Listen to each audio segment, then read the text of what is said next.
Vamos fazer uma oração para o nosso pastor. Soberano Deus e Pai, aqui, Senhor, eu entrego este homem nas tuas presenças, Senhor. É o nosso pastor, toma ele nas tuas mãos, Senhor, como teu filho amado que és. Ah, Senhor, abençoa ele no teu lar, no teu trabalho, aonde quer que ele colocar a planta dos teus pés, que o Senhor seja com ele, Senhor, porque também ele é necessitado, Senhor, de misericórdia, da tua graça. Pai poderoso, toma ele, Senhor. Ah, Jesus maravilhoso, abençoa a esposa, os filhos, para que ele tenha uma vida quieta e sossegada, Senhor, para que quando chegar aqui na tua casa, Senhor, ele possa, Senhor, com todo o coração, liberar a tua palavra que tu tens preparado para nós nesta noite. Abençoa ele, Senhor, é o que eu te peço e te agradeço, em nome de Jesus. Amém. Vamos ler a palavra de Deus, então, no livro de Gênesis, no capítulo 50, é o último capítulo de Gênesis, e depois nós vamos ler o último capítulo do livro de Josué. Gênesis capítulo 50, versículo 22.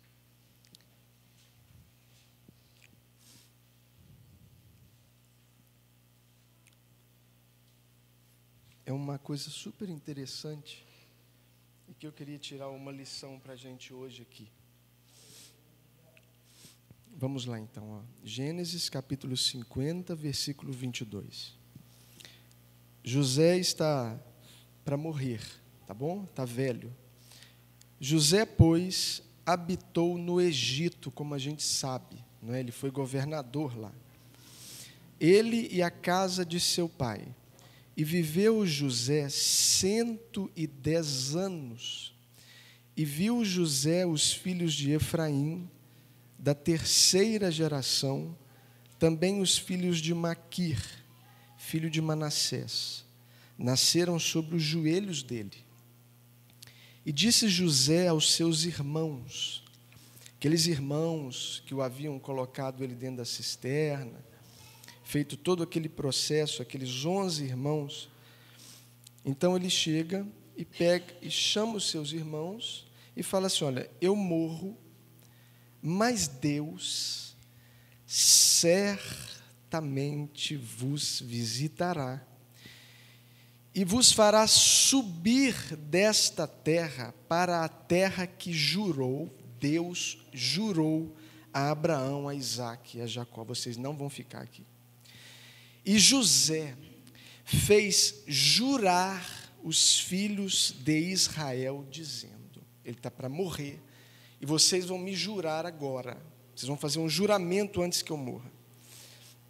Certamente vos visitará Deus, e fareis transportar os meus ossos daqui. E morreu José da idade de 110 anos. E o embalsamaram e o puseram num caixão no Egito. O tempo passa e vem Josué no seu último capítulo, no capítulo 24. Josué, no capítulo 24.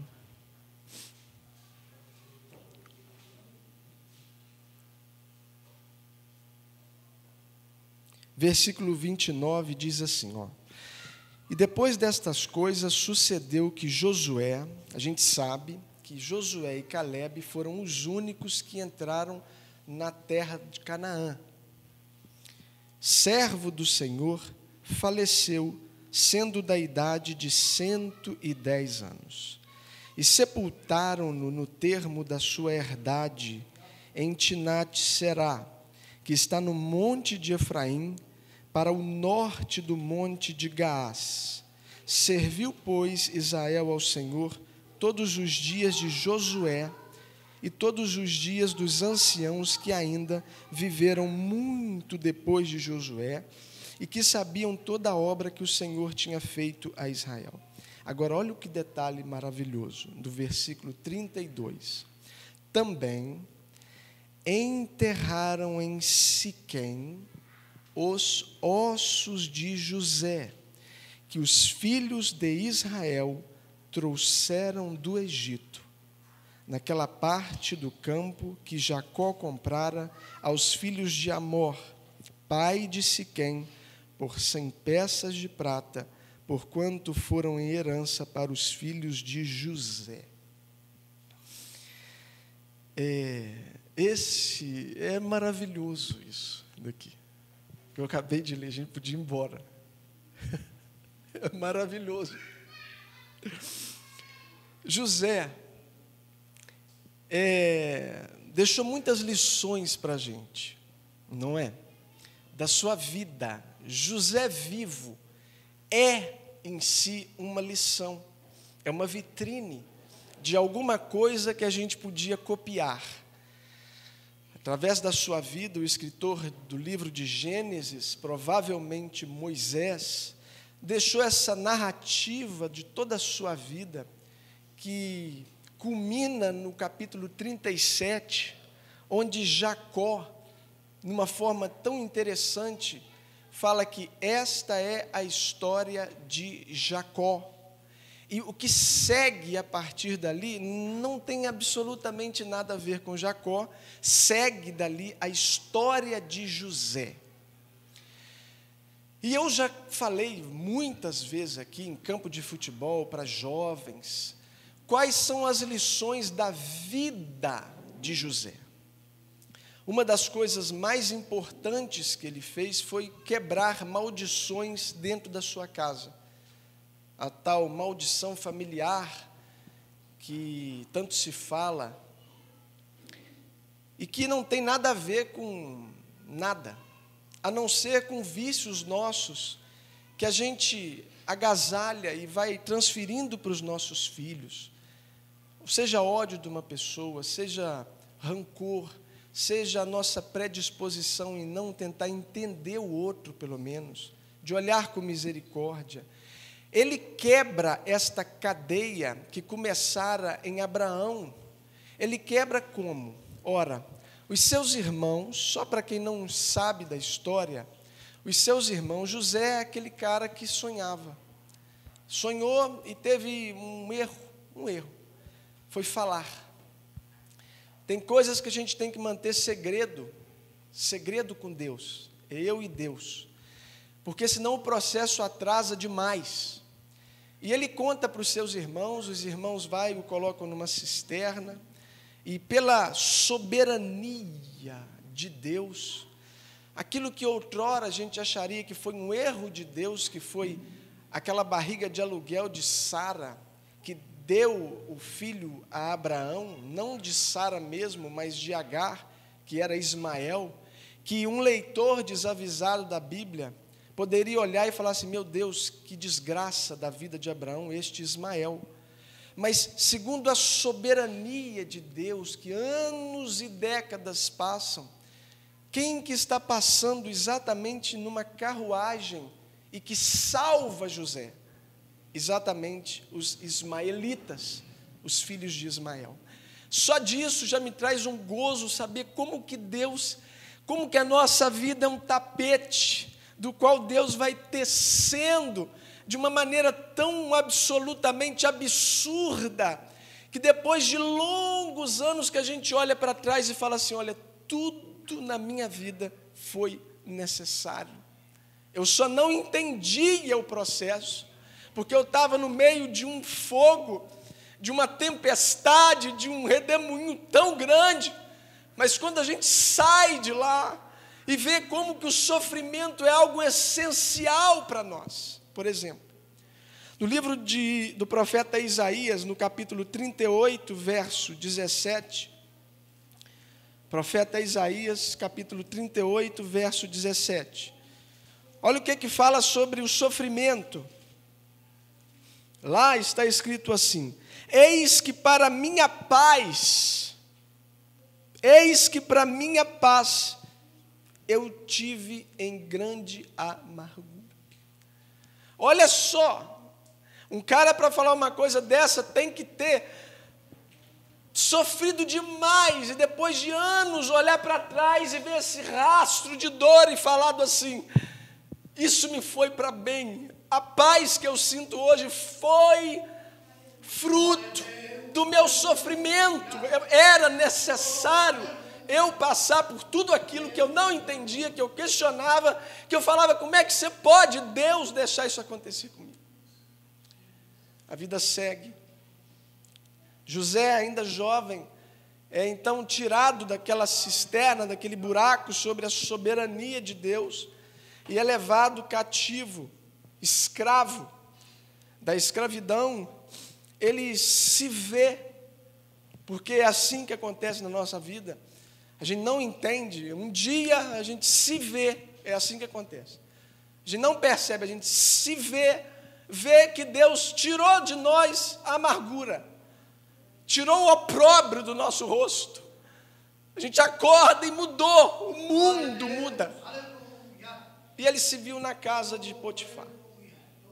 Na casa de Potifar, provavelmente ele falou: agora acabou o meu problema, vem a mulher de Potifar, e o assedia, e ele ensina para a gente que a gente tem que ter dentro de nós valores que são inegociáveis.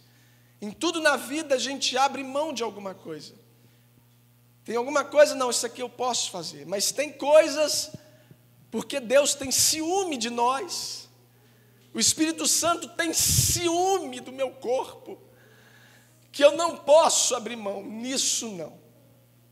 Em você eu não toco, porque Potifar disse que eu podia tocar em tudo, menos na sua mulher, e nisso eu não negocio. É mandado para uma prisão, e passam-se 3 anos, e ele revela um sonho, e ele se vê, finalmente, governador do Egito. É a segunda pessoa mais importante do Egito, é o império do Egito, é o mundo da época, segunda pessoa mais importante do mundo da época. E aí ele vem e nos ensina de novo que o momento mais perigoso da sua vida não era quando eu sofri, quando eu chorei, quando eu estava no buraco, quando eu estava na prisão, quando eu estava... O momento mais perigoso da nossa vida é quando a gente tem poder, porque ali ele poderia ter se dedicado à vingança dos seus irmãos, ele poderia ter mandado matar todo mundo.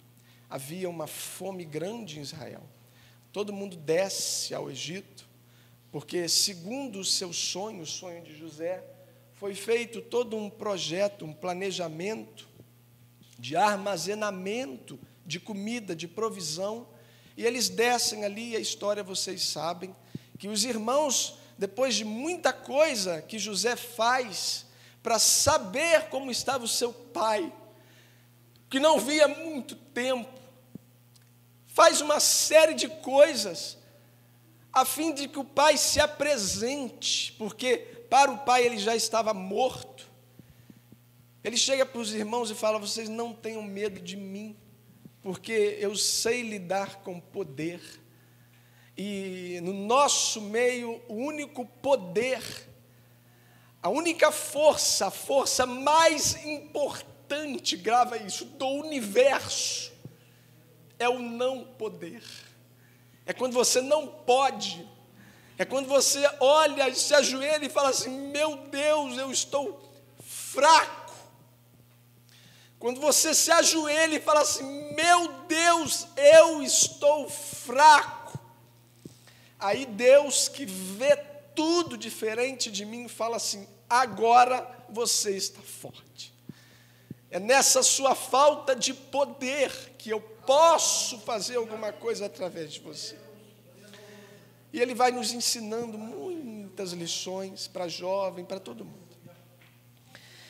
Agora, o mais impressionante deste homem, José, é que ele deixa uma ordem para os seus irmãos. Está todo mundo no Egito. Agora, eu queria hoje que a gente saísse daqui com o mínimo do coração de José, da percepção da sua casa, da sua morada. Por quê? Note que ele chega perto dos seus irmãos e fala assim: olha, eu estou morto, eu morri já. Mas vocês me juram aqui, que o meu osso não ficará aqui. Os irmãos, isso é um juramento, você não vai ficar aqui. Passam-se 400 anos de escravidão no Egito. 400 anos.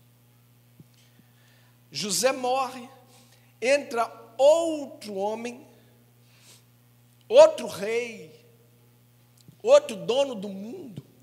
E você sabe que o povo de Israel fica cativo, escravo por 400 anos. O caixão de José está ali, com toda a pompa, claro, provavelmente, quem sabe, uma pequena pirâmide, talvez. Está ali.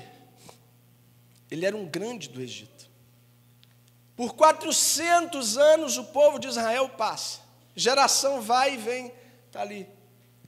Até que Deus levanta um homem, fraco, fraquíssimo, que tinha uma percepção de si nítida, sem bobagem, sem bobice, sem distorcer a sua própria imagem, porque tem gente que se acha muito maior do que é. É Moisés, que fala assim: olha, eu nem falar eu sei. Aí Deus vai e fala: mas o negócio você não está entendendo aqui, eu que te escolhi, então sou eu que vou fazer. O problema nosso, quando a gente vem num culto, a gente vem pregar, quando a gente vai colocar um currículo para um emprego, é achar que a gente que faz as coisas. Aí ele corta e fala assim: Moisés, você é gago, mas quem vai falar sou eu. É o eu sou. Você só vai ir. Eu só preciso de você. Só da sua boca, mais de nada. Moisés vem e vocês sabem, tira o povo do Egito, segundo sob a mão e o braço forte do Senhor. 10 pragas, e ele atravessa o Mar Vermelho.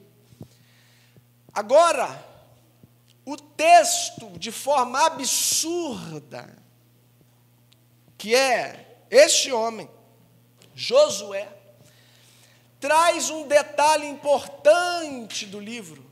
Ele não deixa, note que é o fim do livro e é uma narrativa. É assim, isso vocês têm que ficar sabendo, Igreja Nova Aliança. Vocês têm que ficar sabendo que enterraram em Siquém os ossos de José. Para que isso? Porque José queria ensinar-nos algo que nos foge neste momento histórico do nosso coração. Primeira coisa que José queria nos ensinar. São 40 anos passando por um deserto com um saco de osso nas costas. Vocês já perceberam isso? Antes deles irem, eles abriram o túmulo e tiraram os ossos de José, porque foi uma promessa. Tira, bota num saco e se vira, me tira do Egito, me leva para Canaã. O meu lugar é Canaã, nem o meu osso fica no Egito. O que esse homem queria falar para a gente? O que ele queria falar? Ele queria que o povo de Israel tivesse uma noção clara do que é temporal e do que é eterno. Porque todos os que carregavam aquele saco de osso por 40 anos, quando olhava para aquele saco, provavelmente tinha de cara essa diferença daquilo que passa do corpo, da escravidão, da dor, do sofrimento, porque a gente tem que entender que Deus só teve um filho sem pecado, mas não teve nenhum que não tenha sofrido, porque até Jesus sofreu. Aí você vem aqui hoje, arrasado, achando como se você fosse a única pessoa do planeta sofrendo. O que José queria que o povo entendesse é o seguinte, que escravidão, dor, tristeza, traição, angústia, sentimento de desamparo, isso tem prazo de validade, isso acaba, mesmo que dure 400 anos, mas a promessa, a palavra de Deus dura para sempre. O que José queria mostrar é o seguinte: aquilo que Deus falou para vocês, se você tem uma promessa, vai se cumprir, porque aquele que disse é fiel. José estava colocando dentro daquele povo, num deserto, a chama para continuar. Não, a gente vai porque esse velho morto, esse saco de osso disse para a gente que Deus haveria de nos libertar e nos levar para Canaã, que não é o nosso lugar. A palavra, tudo passa, porém as minhas palavras não hão de passar. Se ele falou para Abraão, para Isaac e para Jacó, vai acontecer. Saco de osso nas costas. Por quê? Porque José, este José, sabia que isso que a gente perdeu. Eu vejo, meu Deus, que tempo, meu Deus. José vivia no Egito. José governava no Egito. José fez o melhor que pôde vivendo no Egito. Mas José sabia que ele não era de lá. Quando a gente entender que a gente não é daqui, nós não somos deste mundo. E não fui eu que disse, foi Jesus que falou isso. Por isso ele fala assim, olha, não ameis o mundo, nem as coisas que no mundo há, porque quem ama o Egito, o amor do Pai não está nele.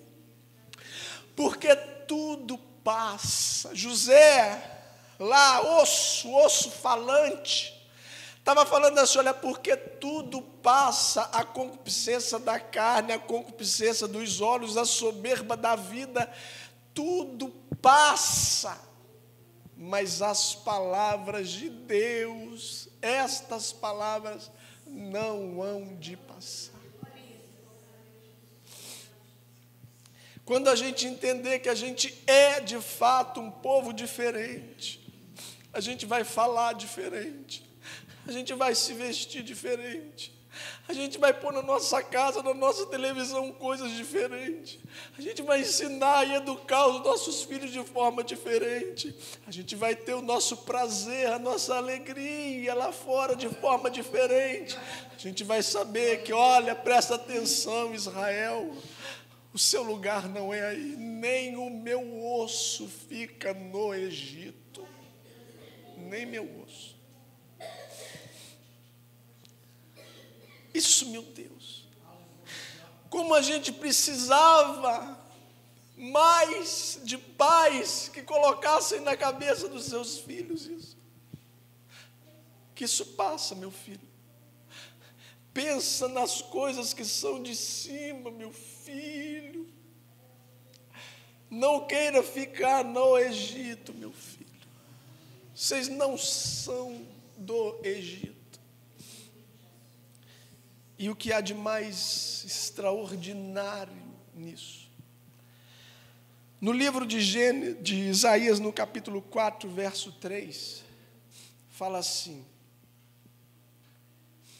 porque todos os moradores de Sião serão chamados de santo, e os que permanecerem em Jerusalém. Todos os que ficarem em Sião, estes serão chamados de santo. Aí, o escritor aos Hebreus, no capítulo 11, na galeria dos heróis da fé, traz uma revelação extraordinária sobre a atitude de José. No verso 22, ele fala assim, olha, porque pela fé, José, próximo da morte, fez menção da saída dos filhos de Israel e deu ordem acerca dos seus ossos. Sabe por quê? Eu não sei se naquele dia José foi um deles, mas o que é a percepção que a gente tem é que José, de uma forma antecipada, ele via, assim como Abraão, o mesmo texto no capítulo 11 fala, que Abraão, pela fé, já via aquela cidade onde a gente não quer ir mais, porque a gente gosta muito do Egito, está muito gostoso, está muito bom, está tudo muito fácil. Essa cidade, Abraão viu e habitou em tendas, porque sabia que a nossa casa não é aqui. A nossa casa não é aqui, igreja, não é aqui. Nós perdemos a percepção de José. O que eu penso é que ele antecipou pela fé aquele grande dia.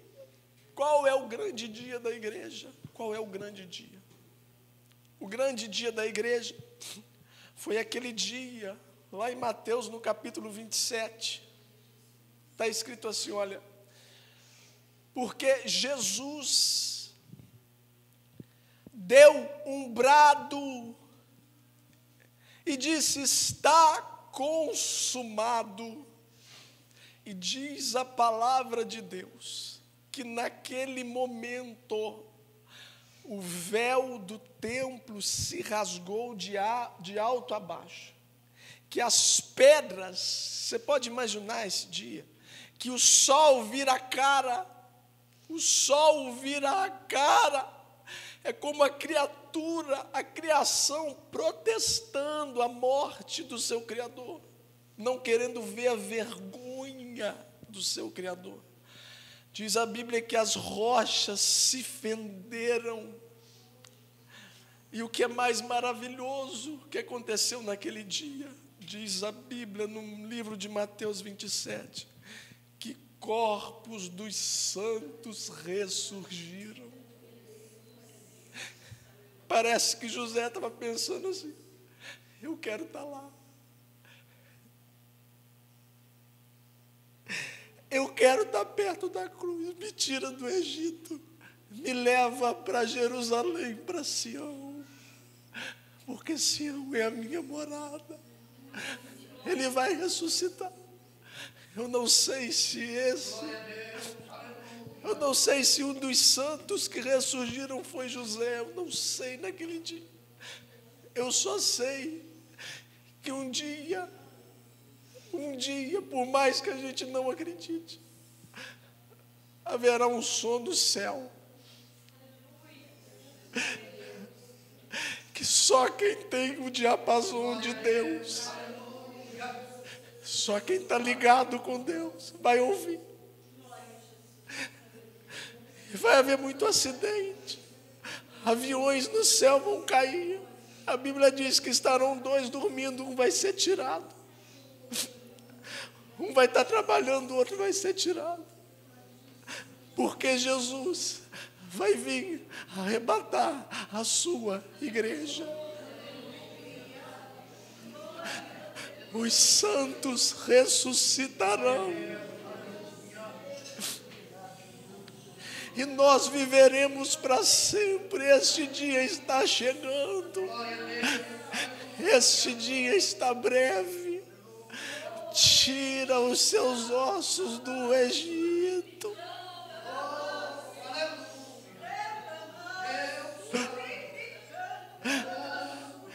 Tira os seus ossos do Egito. Paulo, escrevendo ao Tessalonicenses, diz que será como um som de trombeta, um som de muitas águas. E aí sim eu vou chegar na minha Canaã. Aí você que sofre, você vai poder falar: tragada foi a morte na vitória. Lá não tem choro, não tem dor. Lá ninguém precisa fazer cirurgia. Lá não tem doença. Lá não tem choro, não tem dor. Lá nós vamos cantar para sempre: santo, santo, santo é o Cordeiro. Valeu a pena. Valeu a pena esperar. Paulo fala assim: olha, por um pouquinho de tempo, aquele que há de vir virá e não tardará. A gente está achando que está demorando demais. Nós estamos perdendo o olho do céu. Nós estamos gostando de cebola do Egito. José falou assim: olha, nem os meus ossos lá, eu sou de Sião, a morada de Deus. Vamos louvar a Deus com o hino.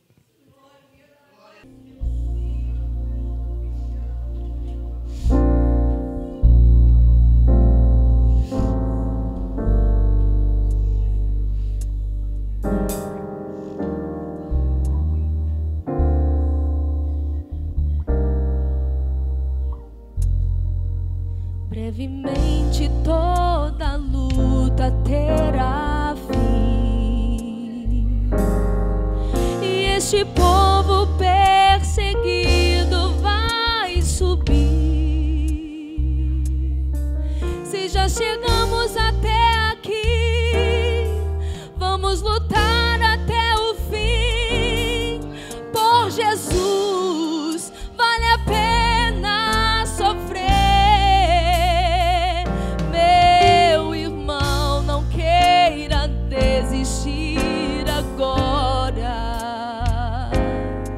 Porque estamos já bem perto da vitória.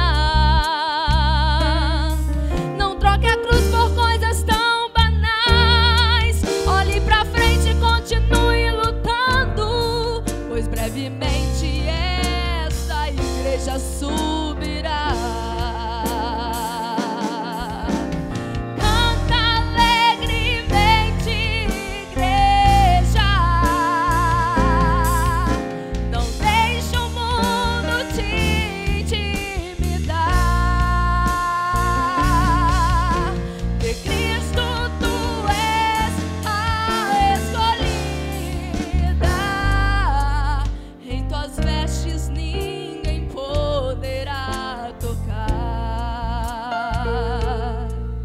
Brevemente toda luta terá fim.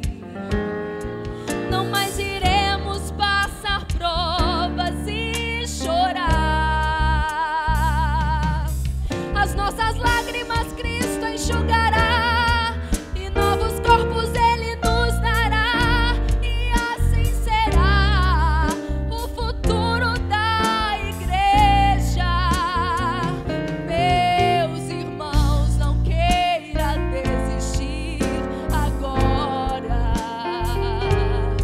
Porque estamos já bem perto da vitória. Não troque a cruz por coisas tão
Deus, aleluia.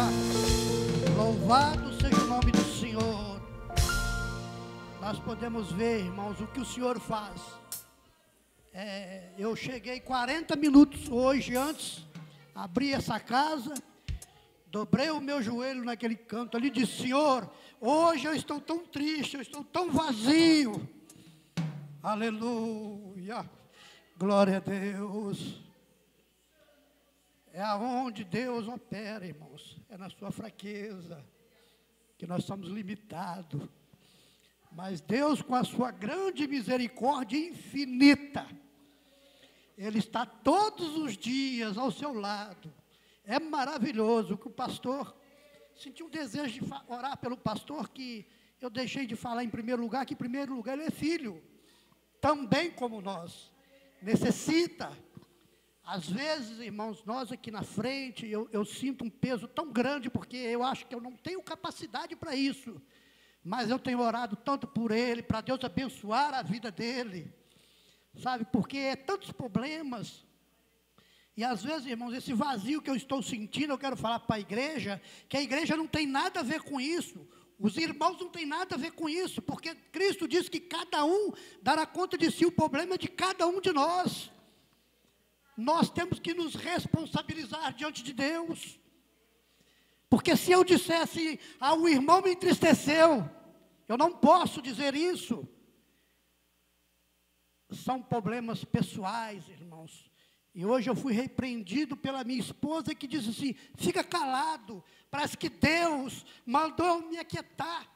E eu fiquei tão triste durante o dia, e fiquei naquele vazio, falei: meu Deus, não deixa eu voltar atrás, porque eu já vim de lá, Senhor, só o Senhor tem palavra de vida eterna, glória a Deus, aleluia.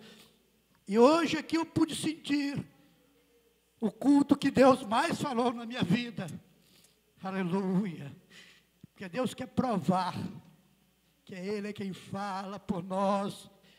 Quando o pastor disse que Deus falou com Moisés: tu é gago, você só vai abrir a boca, quem vai falar sou eu. Aleluia. É confirmação de Deus, irmãos. Porque é desejo de estar nesta casa, de servir a Deus. Não é por estar aqui não, irmãos. Ganhar status, ter nome. Não é nada disso. É pelo contrário, irmãos. O Senhor disse que os humilhados serão exaltados. Aquele que quer ser grande, seja vosso serviçal. É a palavra do Senhor. Maravilhoso. Que Deus abençoe os irmãos. Culto maravilhoso. Soberano Deus, Pai, obrigado, Senhor, por mais esta oportunidade que o Senhor tem nos dado, Senhor, de estar na Tua casa, mesmo com toda a fraqueza, Senhor, mesmo com todo o vazio, mas é o Senhor que está na direção deste trabalho, meu Deus. A palavra é do Senhor, aleluia, glória a Deus. Continue nos abençoando, guardando esta casa, Senhor. Fala conosco, Senhor, todos os momentos de nossa vida, para que nós possamos permanecer de pé na Tua presença, Senhor. Sermos sal da terra, luz do mundo, que o Seu nome seja glorificado através de cada um que está aqui nesta noite. É o que eu te peço, Senhor, e te agradeço grandemente por este culto abençoado. Leva-nos, Senhor, em paz aos nossos lares. Guarda-nos, nos dá uma noite tranquila de descanso, Senhor, em nome de Jesus. Que a graça de nosso Senhor e Salvador Jesus Cristo e as doces consolações do Espírito Santo seja com cada um. Amém.